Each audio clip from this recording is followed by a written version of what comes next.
तो आपने bill Clinton का नाम सुना है, अमेरिका के राष्ट्रपति थे। बिल क्लिंटन जब खुद बीमार पड़े, चेल्सी उनकी बिटिया है, उसकी शादी थी जी। और उनके लंग्स कोलैप्स हो गए थे और उनको हार्ट में स्टंट डालने की नौबत आ गई थी। बिल क्लिंटन ने इसी डीआईपी डाइट से, फ्रूट और सैलड खा के, वीगन डाइट से अपने आप को, बेसिकली इसको वीगन डाइट बोलते हैं वो लोग, वीगन डाइट से उसने अपने आप को स्टंट भी नहीं डलने दिया, लंग्स भी ठीक किए, अपनी शुगर भी रिवर्स करी और 10 किलो वजन भी घटाया। अच्छा।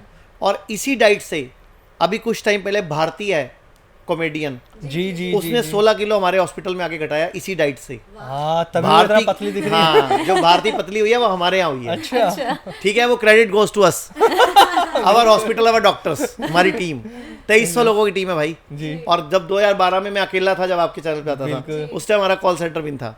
उसके बाद भारती की मम्मी, उनकी किडनी फेल हो गई थी और उनको कोकिलाबेन हॉस्पिटल में जवाब मिल गया था कि ले जाओ, सेवा करो, अब मुश्किल है, डायलिसिस करेंगे भी तो शायद ये नहीं बचेंगी। ये बात है 2022 की दिसंबर के लास्ट वीक की।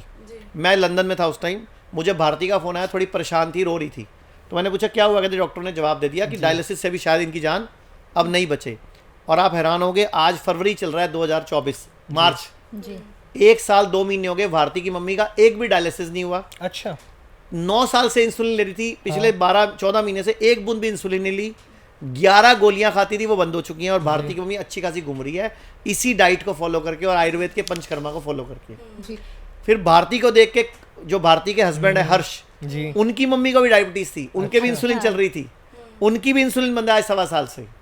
फिर उनको देख के राजीव ठाकुर है कपिल के शो में, कॉमेडियन जो, उसके पापा मम्मी दोनों हमारे हॉस्पिटल में रहे आके, मेरठ वाले में, जो एशिया का सबसे बड़ा इंटीग्रेटेड हॉस्पिटल है, 1000 बेड का है वो, उसमें आके रहे वो।